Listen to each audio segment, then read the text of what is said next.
चलो शुरुआत करते हैं आज के करंट अफेयर का और देखते हैं कि आज के करंट अफेयर में क्या अच्छा रहेगा। ठीक है, तो शुरू किया जाए। निम्न में से किस दिन अंतर्राष्ट्रीय वृद्धजन दिवस मनाया जाता है? अब जरा समझना, घर में बहुत सारे अड़ोस पड़ोस में आपके घर में बुजुर्ग रहते होंगे। उन बुजुर्ग लोगों से कई बार दुर्व्यवहार किया जाता है, कई बार भेदभाव किया जाता है, कई बार उन्हें उपेक्षा का शिकार बनाया जाता है। बहुत गलत है। भगवान भी नहीं माफ करेगा यदि ऐसा हरकत हम या आप में से कोई कर रहा है तो।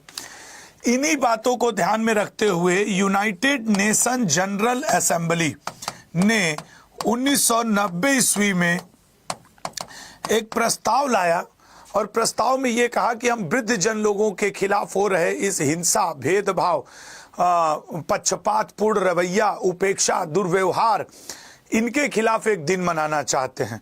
तो विश्व समुदाय ने कहा बिल्कुल मनाना चाहिए। तो डेट फिक्स की गई 1 अक्टूबर और पहली बार ये मनाया गया 1991 ईस्वी में। ठीक है ना, पहली बार इसे कब मनाया गया सर? तो पहली बार 1991 ईस्वी में। अब जो 2014 वाला मनाया गया है आपके वृद्धजन दिवस, उसका थीम है गरिमा के साथ वृद्धजन, मतलब आपके ageing with dignity, Garima, dignity, कोई गर्ल का नाम नहीं, डिग्निटी। तो 1 अक्टूबर क्यों मनाया जाता है उस बात को ध्यान में रखिएगा। International day of older persons के लिए मनाया जाता है 1 अक्टूबर अंतर्राष्ट्रीय वृद्धजन दिवस। तो ये बात इसमें ध्यान रखना कि ये पहली बार मनाया गया था 1 अक्टूबर 1991 को। और थीम क्या है इस बार? इसका ageing with dignity, ageing with dignity. Next question, निम्न में से किसे दादा साहब फाल्के पुरस्कार 2024 से? ये एक ऐसे एक्टर रहे जब इन्होंने अपने करियर की शुरुआत की 1976 में। 1976 में एक मृगया नाम का नाटक था, मृगया नाम का नाटक था, उससे इन्होंने अपने फिल्मी करियर की शुरुआत की और इसी में इनको राष्ट्रीय फिल्म अवार्ड पहले में ही मिल गया, राष्ट्रीय फिल्म अवार्ड। और वो कोई और नहीं, मिथुन चक्रवर्ती, जिन्हें दा के उपनाम से भी जाना जाता है, मिथुन दा इन्हें कहा जाता है। अगर हम लोग बात करें दादा साहब फाल्के पुरस्कार की, धुंडीराज गोविंद फाल्के जी के नाम पर इस पुरस्कार की शुरुआत हुई है। 1913 ईस्वी में इन्होंने अपनी पहली मूवी मूक फिल्म राजा हरिश्चंद्र बनाई थी। यही वजह है कि राजा हरिश्चंद्र के निर्माण की वजह से इन्हें भारतीय फिल्म का क्या कहा जाता है? पितामह कहा जाता है, जनक कहा जाता है। फिर इनके नाम पे 1969 में पुरस्कार शुरू हुआ कि भैया आपके नाम पे ये पुरस्कार चलेगा, आप भारतीय फिल्म के क्या हैं? पितामह हैं। तो जब इनके नाम पे पुरस्कार चल रहा है तो वर्तमान में अब जैसे मिथुन चक्रवर्ती जी को मिला है तो अब इन्हें क्या क्या मिलेगा? एक शॉल दिया जाएगा, एक प्रशस्ति पत्र दिया जाएगा, प्रशस्ति पत्र दिया जाएगा। उसके अलावा 10 लाख रुपए, 10 लाख रुपया दिया जाएगा। स्वर्ण कमल, एक इनको स्वर्ण कमल दिया जाएगा। और मिथुन चक्रवर्ती बन चुके हैं दादा साहब फाल्के पुरस्कार के विजेता गोविंद। ठीक है ना, तो ये बात आप याद रखेंगे। जब ये 1969 में पहली बार शुरू हुआ था तो देविका रानी रोरिक को दिया गया था। पहला पुरस्कार प्राप्तकर्ता कौन है? देविका रानी रोरिक जी। ये बात याद रखेगा। पहला कब मिला, किसकी याद में दिया जाता है, वर्तमान में किसको मिला, इस अवार्ड में क्या क्या मिलता है, इनके फिल्मी करियर की शुरुआत कहां से हुई, ये आप याद रखेंगे। ठीक है ना, तो ये सारी पॉइंट्स आपको ध्यान रखना चाहिए। अगला पॉइंट पाएंगे तो मिथुन चक्रवर्ती सर, जिनको ये सब अवार्ड दिए गए। वैसे हम लोग अपनी बचपना में इन्हीं को देख देख करके बड़े हुए हैं, इनकी कई मूवीज हम लोग देखे हैं। खैर, अगला देखेंगे, तेलंगाना सरकार द्वारा शैक्षिक छात्र पर्यटन के लिए कौन सी योजना शुरू की गई है? तेलंगाना दर्शनी। एक्चुअली इसमें क्लास 2 से लेकर के टू ग्रेजुएशन तक की बात है, ग्रेजुएशन तक के छात्रों को इसमें तेलंगाना के जो विरासत स्थल हैं उनको घूमने का मौका दिया जाएगा। अब नाम से ही पता चल रहा होगा तेलंगाना दर्शनी योजना, तो इसमें बहुत ज़्यादा कुछ बोलने के लिए नहीं है। तुमको भी समझ में आ रहा होगा, हमको भी, कि सर ये छात्रों के लिए, युवाओं को पर्यटन से जोड़ने के लिए, संस्कृति से जोड़ने के लिए, स्कूल और कॉलेज, भाई दूसरी क्लास से लेके ग्रेजुएशन तक के छात्रों को घुमाएगा। तो भैया आप लोग में से जितने लोग तेलंगाना के हो वो क्या कर सकते हैं, जा करके इसको झमाझम घूम सकते हैं। निम्न में से किसे आईफा 2024 में सर्वश्रेष्ठ अभिनेता का अवार्ड दिया गया है? सर्वश्रेष्ठ, अभी अगर तुमको हिंट दूं तो अभी कुछ दिन पहले इनको लोकार्नो अवार्ड भी दिया गया था। लोकार्नो करियर लेपर्ड अवार्ड प्राप्त करने वाले पहले अभिनेता बने थे शाहरुख खान, ठीक है ना। लोकार्नो अवार्ड भी इन्हें मिला था। और आईफा, इनकी एक हाल फिलहाल में, आपने पिछले वर्ष जहां तक मुझे लगता है एक मूवी आई थी जवान, जवान पिक्चर के कारण, जवान फिल्म में इनके अभिनय के कारण इनको ये अवार्ड दिया गया है शाहरुख खान को। शाहरुख खान के ही साथ आपके बेस्ट एक्ट्रेस का अवार्ड रानी मुखर्जी को दिया गया। रानी मुखर्जी को उनकी एक बड़ी फेमस मूवी आई थी चटर्जी वर्सेस, ऐसे करके था, मिसेस चटर्जी वर्सेस नॉर्वे, इनकी मूवी का नाम था मिसेस चटर्जी, ठीक है ना, चटर्जी वर्सेस नॉर्वे।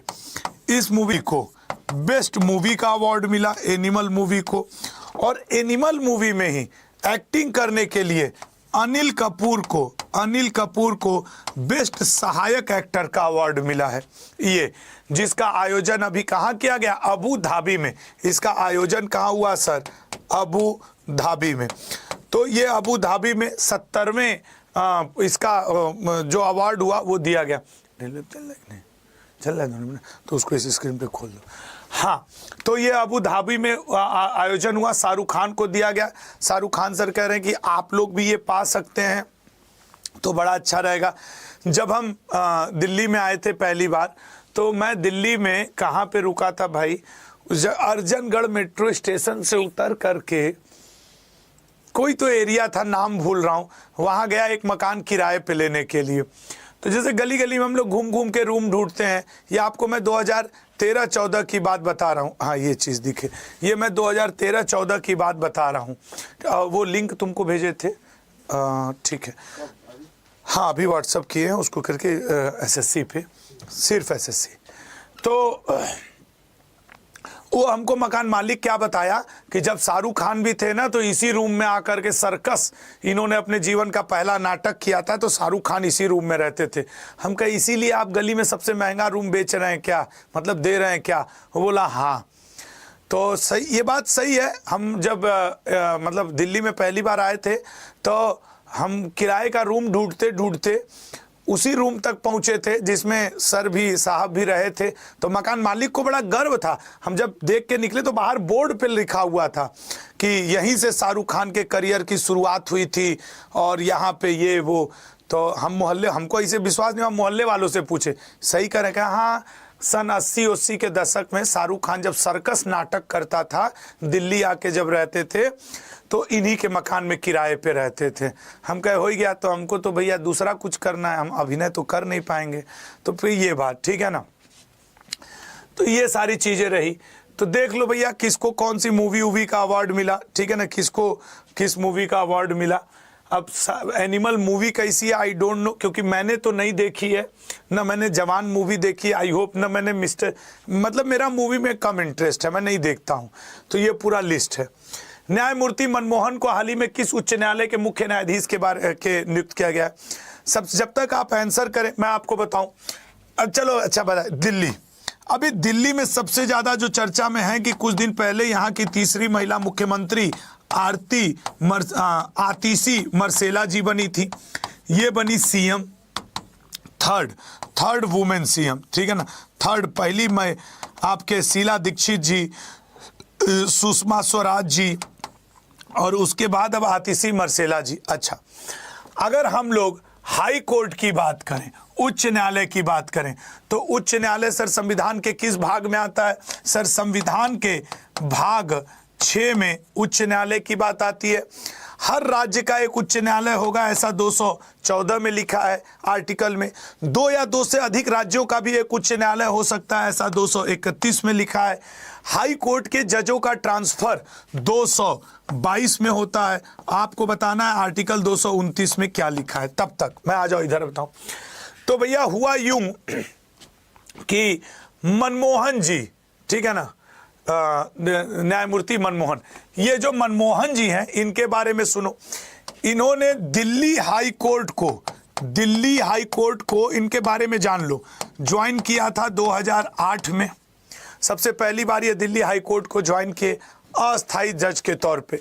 फिर आगे चल के क्या हुआ कि मतलब 2008 में ज्वाइन किए, 2009 में इनको स्थायी जज के रूप में यहाँ पे हो गए कि भैया आप दिल्ली हाई कोर्ट में रहेंगे। और उसके बाद अब 2024 में ये क्या बन गए हैं? 2024 में दिल्ली हाई कोर्ट के चीफ जज बन गए हैं। हाई कोर्ट का चीफ जज ही राज्य के राज्यपाल को या यूनियन टेरिटरी के उसको क्या कराता है? शपथ दिलाता है। तो वो बात तो आपके याद रखने वाली है। तो फिलहाल मनमोहन जी दिल्ली में फिर आ गए हैं, दिल्ली उच्च न्यायालय के क्या हो गए हैं?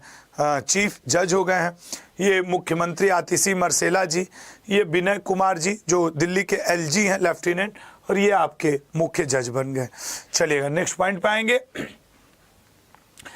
तो अन्य जगहों के जो हाल फिलहाल में नियुक्त हुए हैं वो भी मैंने पूरा लिस्ट दे दिया है। ये पिछले 4 महीनों में नियुक्त हुए जजों की संख्या है, तो इसको भी मैंने दे दिया है, ठीक है ना। अगले पॉइंट पर आएंगे। गुलवीर सिंह ने हाल ही में आयोजित विश्व एथलेटिक्स कॉन्टिनेंटल टूर में कौन सा पदक जीता है? गुलवीर सिंह ने एक आयोजन, ये जो आयोजन हुआ विश्व एथलेटिक्स कॉन्टिनेंटल टूर, इसका आयोजन हुआ जापान में। जापान में भी अगर पर्टिकुलर जगह की बात की जाए तो निगाटा नाम के जगह पे, जापान के निगाटा में विश्व एथलेटिक्स कॉन्टिनेंटल टूर का आयोजन हुआ। उस टूर में गुलवीर सिंह ने स्वर्ण पदक जीता है। किसने? गुलवीर सिंह ने 13 मिनट 18.92 सेकेंड, 13 मिनट का समय लिया, 18.92 सेकेंड का समय लिया और 5000 मीटर धड़ल्ले से दौड़े और अपना राष्ट्रीय रिकॉर्ड 11.28, ये इनका पुराना रिकॉर्ड था, ये इनका पुराना था। इस 5000 मीटर के लिए इन्होंने और भी कम समय लिया। कितना कम समय लिया सर? 11.28, 11.28 सेकेंड। इस तरीके से इनका जो भारत में बनाया गया पिछला रिकॉर्ड था इतने ही दूरी के लिए, उसको इन्होंने तोड़ा। नया रिकॉर्ड 5000 मीटर के लिए बनाया 11.28 सेकेंड और स्वर्ण पदक जीत गए जापान के निगाटा में। अच्छा, कोई और नहीं, इस पदक को जीतने के लिए इन्होंने भारत के ही धावक अविनाश सावले जी को भी पीछे छोड़ा। चूंकि अविनाश सावले बहुत चर्चाओं में रहते हैं, तो हो सकता है आपसे ये पूछ दे कि ये कौन सा खेल खेलते हैं अविनाश सावले जी? तो एथलेटिक्स है। एथलेटिक्स से एक पॉइंट आपको और याद रखने की जरूरत है। ओलंपिक में भारत ने जो अपना सबसे बड़ा दल भेजा था, जैसे भारत के दल में सबसे बड़ा भारत का दल था एथलेटिक्स का, जिसे नीरज चोपड़ा ने लीड किया था। तो ये हैं आपके गुलवीर सिंह, ये अलीगढ़ डिस्ट्रिक्ट उत्तर प्रदेश के हैं। 5000 मीटर में जापान के निगेटा में एथलेटिक्स टूर में इन्होंने रिकॉर्ड बनाया। याद रखना, ये जो एथलेटिक्स वाली प्रतियोगिता है इसको योगीबा एथलेटिक्स टूर भी कहा जाता है। तो अगर तुमसे पूछ दे कि योगीबा एथलेटिक्स टूर में किसने स्वर्ण पदक जीता है, तो गुलवीर सिंह ने जीता है। इसको ऐसे भी याद रखने की जरूरत है।